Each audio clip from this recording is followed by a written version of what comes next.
आज हम नए टॉपिक के साथ वापिस नई क्लास में मिलते हैं। अपना आज का टॉपिक होगा मॉडल्स। और मॉडल्स के बारे में आपने भी पहले कुछ क्लासों में पढ़ा होगा।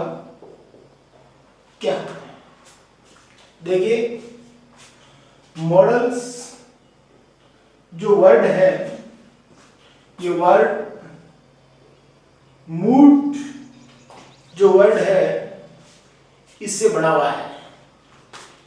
और मूड शब्द का अर्थ होता है मन, और मॉडल्स शब्द का अर्थ होता है मने स्थिति, यानी मन की स्थिति। तो ये क्या है? मॉडल्स कुछ वर्ब है जो पढ़ने वाले रीडर की जो मानसिक स्थिति है, मेंटल कंडीशन है, उसको बनाए रखने में हेल्प करता है। जैसे मैं कहूं इट कैन रेन टुडे।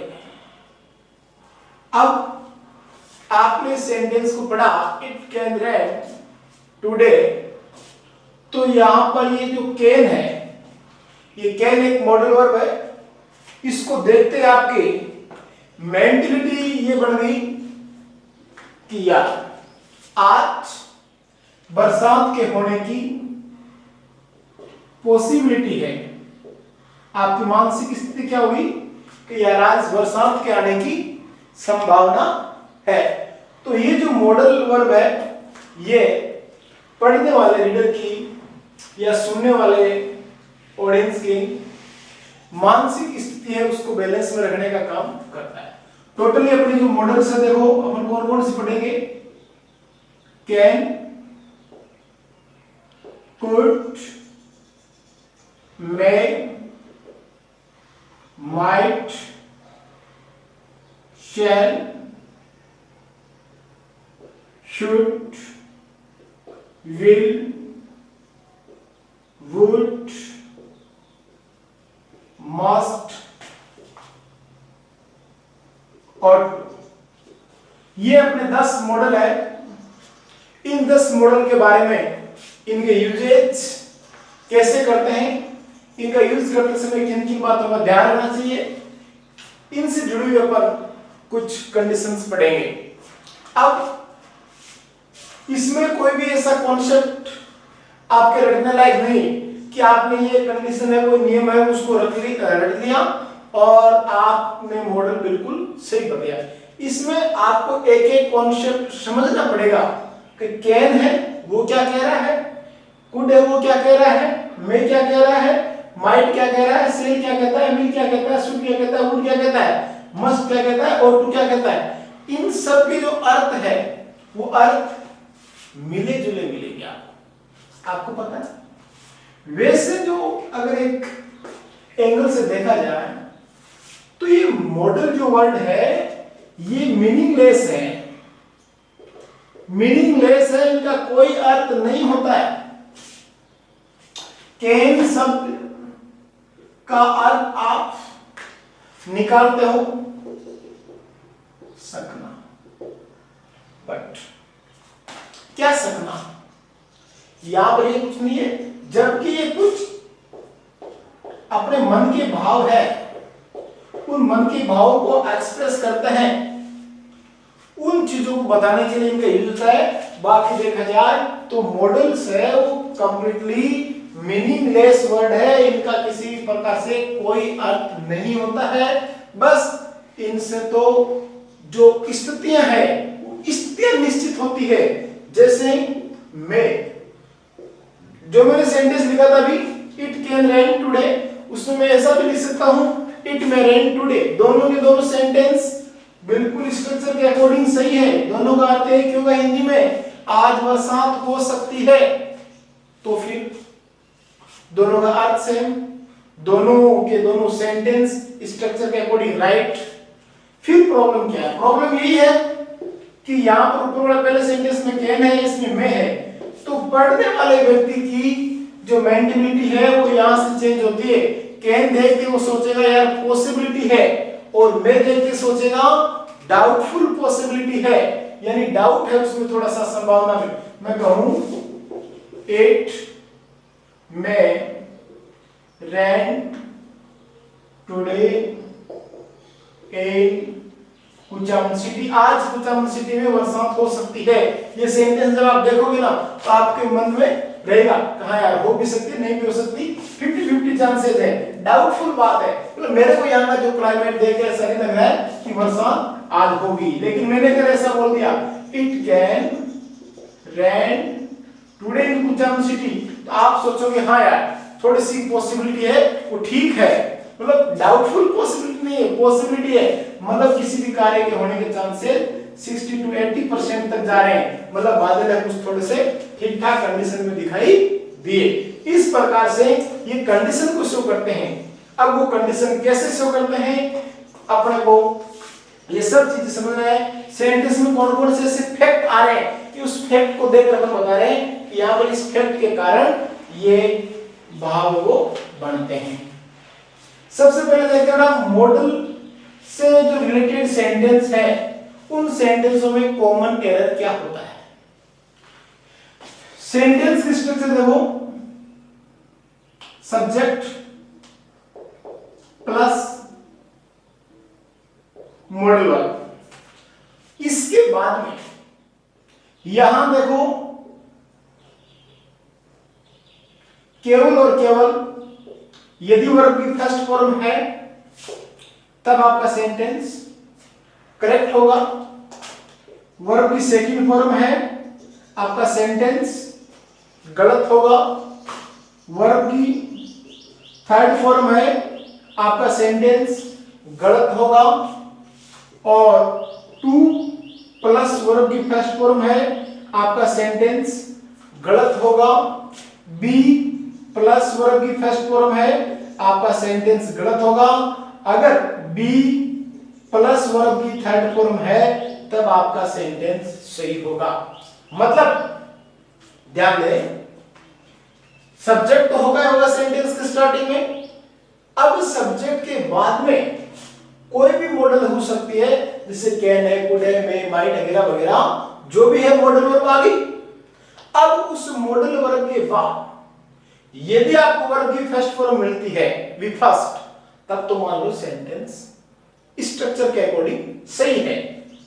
अगर आपको मॉडल के बाद वर्ब की सेकंड फॉर्म मिल गई तो मान लो भैया ये सेंटेंस ही गलत है, सेंटेंस सही है ही नहीं। अगर थर्ड फॉर्म आ गई तो मान लो आपका जो सेंटेंस है वो स्ट्रक्चर के अकॉर्डिंग क्या है, गलत है। अगर मॉडल के बाद में 2 आ गया तो भी आपका सेंटेंस गलत है, मॉडल के बाद में कभी भी 2 नहीं आता है। अब भले 2 के बाद में वर्ब की फर्स्ट फॉर्म होता हो ना, क्या फर्क पड़ता है, लेकिन मॉडल के बाद में 2 आ गया तो आपकी ये गलत हो गई। और उसके बाद में मॉडल के बाद में अगर बी आ गया, मॉडल के बाद में क्या आ गया, बी आ गया। अब बी के बाद में अगर वर्ब की फर्स्ट फॉर्म आ गई तो आपका सेंटेंस गलत हो गया। अगर बी आता है तो बी के बाद में वर्ब की कौन सी फॉर्म आनी चाहिए, थर्ड फॉर्म। ये थोड़ा सा ध्यान देने वाली बात है। ये सेंटेंस अपन जब भी लिखते हैं, किसी क्वेश्चन का आंसर देते हैं या कोई यूं ही अपन कंपोजिशन पार्ट में लिखते हैं, तब ध्यान देने वाली बातें हैं ये कि अपन कोई भी सेंटेंस लिख रहे हैं उसमें अगर मॉडल का यूज कर रहे हैं तब ऐसा तो कहीं अपन नहीं कर रहे ना कि can to, I can to read, I can to do it, ये सेंटेंस क्या होते हैं, गलत हो जाते हैं। तो इन छोटी मोटी बातों का अपन को ध्यान रखना पड़ेगा। अब रही बात मॉडल की, तो मॉडल का आप रट्टा बिल्कुल नहीं लगा सकते। रट रहे हो मतलब मॉडल आप नहीं पढ़ सकते। ऐसी कोई बात नहीं है कि जिसके कारण आप रट के अपनी मॉडल सही कर सकते हो, बहुत ही कम चांस है। इसके लिए आपको कॉन्सेप्ट क्लियर करने ही पड़ेंगे, आपको सेंटेंस को पढ़ना ही पड़ेगा। सेंटेंस क्या कहता है, सेंटेंस का मीनिंग लेना ही पड़ेगा, उसको अपने दिमाग में घुसेड़ना पड़ेगा और उसके अकॉर्डिंग उसका सेंस समझना पड़ेगा, तब जाके आप मॉडल सही कर पाओगे। अपन 1 बाय 1 करके हर प्रकार की मॉडल के बारे में पढ़ लेंगे। सबसे पहले पढ़ते हैं use of can. Use of can, use of can यानी कि कैन का प्रयोग। कैन का प्रयोग, कैन का प्रयोग। अब कैन का प्रयोग किस किस कंडीशन में किया जाता है? सबसे पहले एक एक कॉन्सेप्ट देखते हैं। यदि आप सेंटेंस पढ़ते हो, सेंटेंस पढ़ने के दौरान आपको ऐसा लगे कि सब्जेक्ट की एबिलिटी के बारे में बताया गया है, जैसे सेंटेंस ये हो गया, Ram is able to speak English. Ram is able to speak English। यहां पर is able to, is able to शब्द का अर्थ है मतलब किसी भी कार्य को करने के योग्य है। is able to के अर्थ में, is able to के अर्थ में अपन कैन का यूज कर सकते हैं। मतलब इस सेंटेंस को अगर ऐसा लिखें, राम कैन स्पीक इंग्लिश, तो अपने ये सेंटेंस जैसा अर्थ दे रहा है वैसा का वैसा ही अर्थ ये देगा। इसमें अपन ने मॉडल का यूज नहीं किया था, इसमें अपन ने मॉडल का यूज किया है, ये ध्यान रखना। तो सेंटेंस पढ़ो, क्या यार इसमें सब्जेक्ट है वो इज एबल है, सब्जेक्ट है वो इज एबल है, मतलब सब्जेक्ट किसी भी आगे जो भी कार्य दे रखा है उस कार्य को करने में समर्थ है। राम क्या अंग्रेजी बोलने में समर्थ है, इज एबल है, यानी सम है, तो बस और क्या चाहिए। या फिर know how to, know how to कोई भी कार्य कैसे होता है ये जानता हो। नो हाउ टू कोई भी कार्य कैसे होता है इसके बारे में अगर उसको जानकारी है, जैसे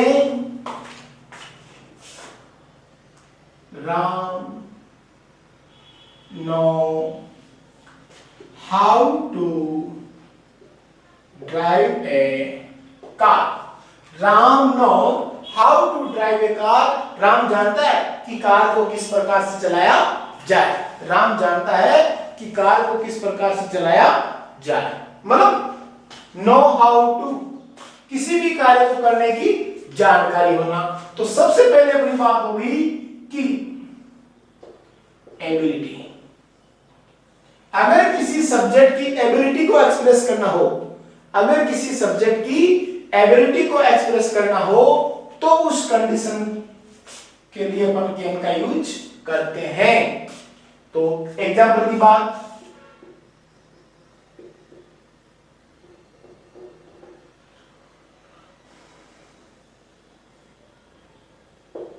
Sanju gave dance very well.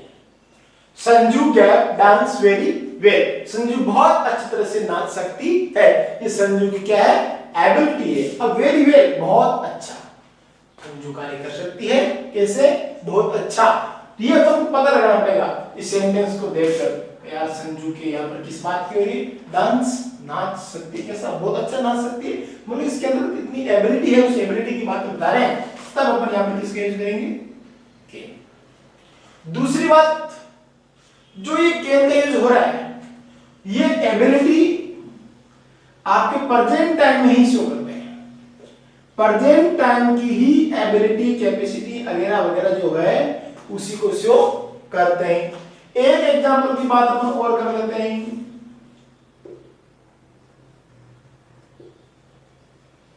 Prakash is and intelligent boy. Prakash एक होशियार बालक है, Prakash is an intelligent boy, he gave and get good marks in board exam. Prakash एक होशियार बालक है, प्रकाश एक होशियार बालक है और he get good marks in board exam, वह बोर्ड के एग्जाम में अच्छे मार्क्स प्राप्त कर सकता है। अब देखिए प्रकाश सबकी एबिलिटी क्या है कि वो होशियार है, तो होशियार है तो उसमें इतनी एबिलिटी है कि वो अच्छे नंबर ला सकता है कि ये लो।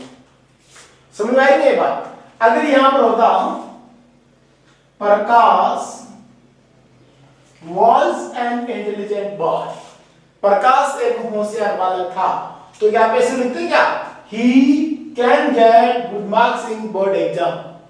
ऐसा नहीं लिखते, क्योंकि यहां पर जो बात है वो पास्ट टाइम की हो जाती और पास्ट टाइम की जो एबिलिटीज है उनको शो करने के लिए कैन का यूज नहीं होता है। इस प्रकार से कोई भी आदमी उसकी एबिलिटी को शो करना हो तो एबिलिटी को शो करने के लिए कैन का यूज किया जाता है। अब एबिलिटी के बाद बात करते हैं अपन कैपेसिटी। कैपेसिटी क्षमता, वो कहते हैं तेरी क्या कैपेसिटी है, तो उस कैपेसिटी की बातें करने के लिए अपन कैन का यूज करते हैं। देखो कैन किस प्रकार से कैपेसिटी को एक्सप्रेस करता है। Manjeet is a wrestler. Manjeet is a wrestler. He gave lift 100 kg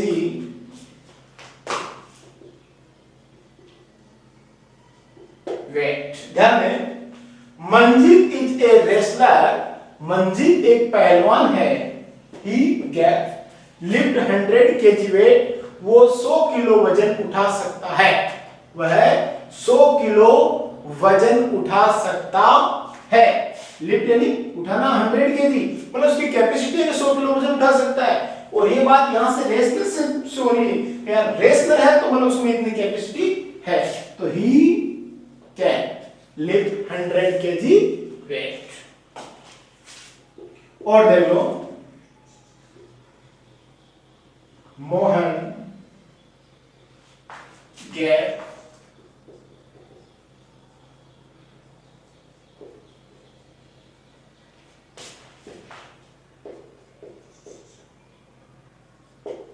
Mohan get climb up on a pole, Mohan पोल के ऊपर चढ़ सकता है। तो मोहन की इतनी कैपेसिटी है कि वो एक पोल के ऊपर चढ़ सकता है। Mohan can climb up on a pole. इस प्रकार से ऐसे वाक्य जिनमें ये बताया गया हो कि सब्जेक्ट किसी भी कार्य को कर सकता है, किसी कार्य को करने में निपुण है, किसी भी कार्य को करने में निपुण है, उस कंडीशन में कैन का प्रयोग किया जाता है।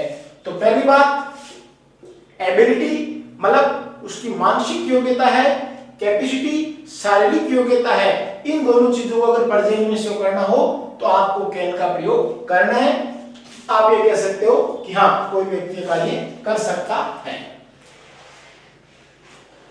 तीसरी बात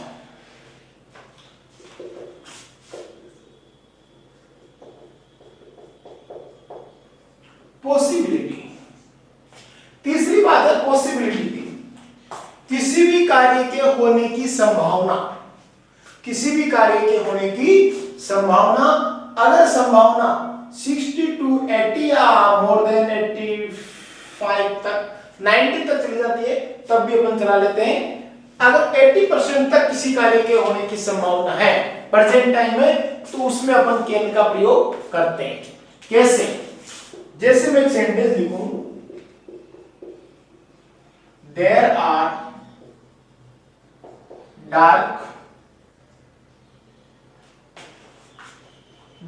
dark clouds in the sky. There are dark clouds in the sky. आकाश में घने काले बादल है, आकाश में घने काले बादल है। It get rain today. आज वर्षा हो सकती है। यहां देखिए आप इन बातों को पकड़ना सीखिए। ये जो भी फैक्ट दे रखे हैं, तथ्य दे रखे हैं, इन तथ्यों को पकड़ना सीखिए कि ऐसी कौन कौन सी बातें बताई गई है जिनके कारण हम कह सकते हैं क्या, देख डार्क क्लाउड है मतलब घने बादल है, तब बरसात क्या, भले ही बरसात बताओ क्योंकि इधर अपने पास में 20% नहीं होने की भी थे ना, हो सकता है वो 20% उधर चला जाए, है ना। तो उस कंडीशन में अपन कह सकते हैं बरसात नहीं हुई, 20% अपने सेफ रखे, लेकिन 80% तक चांसेस है बरसात के होने के हैं। तो ये भी ध्यान रखना भैया साथ में कि प्रेजेंट टाइम में ही पॉसिबिलिटी बढ़नी चाहिए, नहीं कि पास्ट टाइम की पॉसिबिलिटी बढ़नी चाहिए। समझ गए? दूसरी बात, एक एग्जांपल और देखना चाहिए।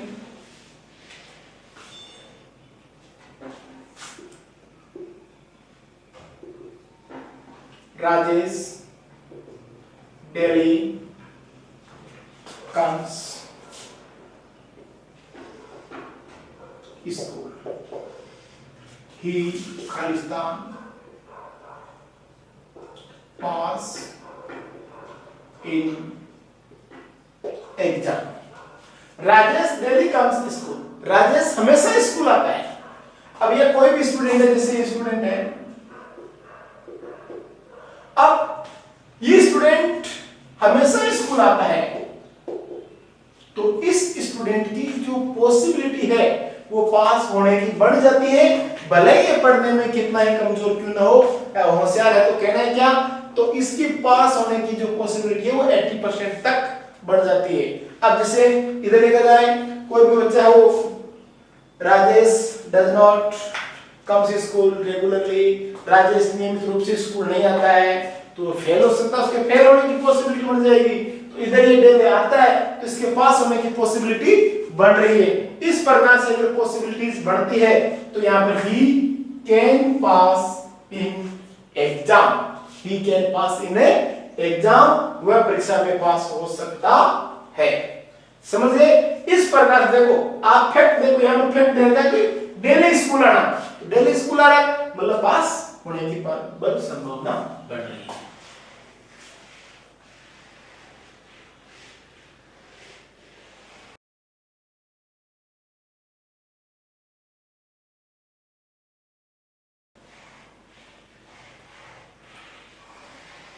इसके बाद जो कैन का प्रयोग है वो होता है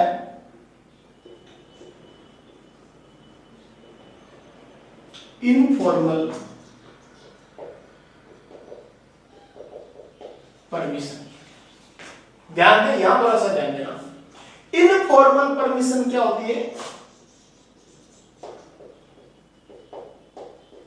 अनौपचारिक अनुमति, किसी भी कार्य को करने की अनौपचारिक रूप से अपन अनुमति लेते हैं या देते हैं, उस कंडीशन के लिए अपन कैन का यूज करते हैं।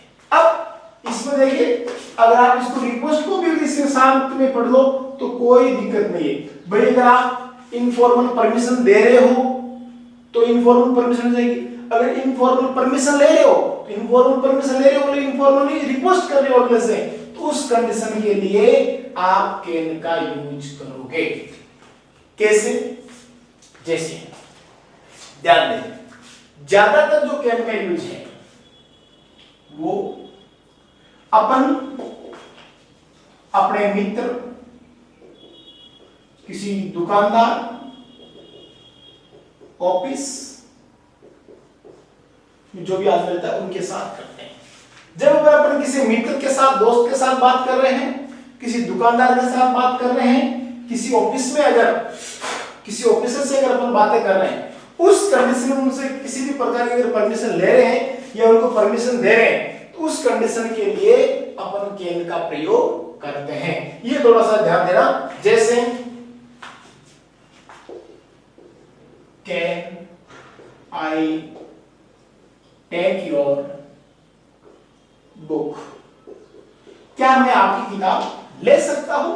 तो यहां पर इनफॉर्मल रूप से, अनौपचारिक रूप से एक फॉर्मेलिटीज नहीं कर रहा है कि मैं आपकी पुस्तक ले रहा हूं। फॉर्मल क्या होता है? एक होता है फॉर्मल जो सिर्फ और सिर्फ फॉर्मेलिटी पूरी करने के लिए, मतलब आप किताब ले ली और किताब लेते जा रहे हो कि मैं तेरी किताब ले रहा हूं, इसका मतलब आप परमिशन, हालांकि अपनी तरफ से परमिशन ले रहे हो, लेकिन इसका सेंस ये हुआ कि आप परमिशन ले रहे हो, अगले को बता रहे हो कि मैं किताब ले रहा हूं, तो उसमें किसी भी प्रकार का ऐसा नहीं। लेकिन इसमें अगले ने मना कर दिया कि नहीं भैया, you can not take my book, तुम मेरी पुस्तक नहीं ले सकते, उस कंडीशन में आपको वापस बुक वहीं रखनी ही पड़ेगी। ये बात है किसी दुकानदार से, क्या मैं इसको ले सकता हूं, नहीं ले सकता, क्या आप इतने रुपए में इसको दे सकते हो, ये सब बातें करने के लिए कैन का प्रयोग है वो इनफॉर्मल परमिशन के लिए किया जाता है। ध्यान देना।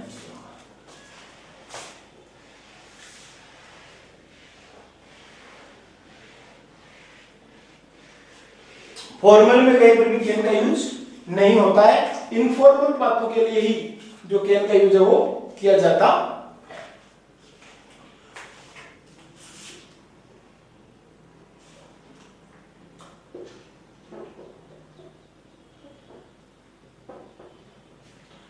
तो ये एक बार एक साथ में लिख भी सकते हो, जैसे एबिलिटी,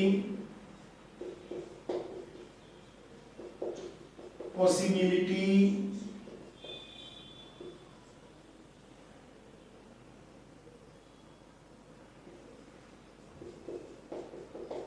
कैपेसिटी, इनफॉर्मल,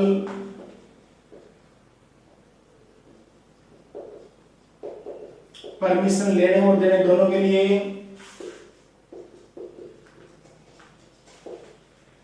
और इनफॉर्मल रिक्वेस्ट।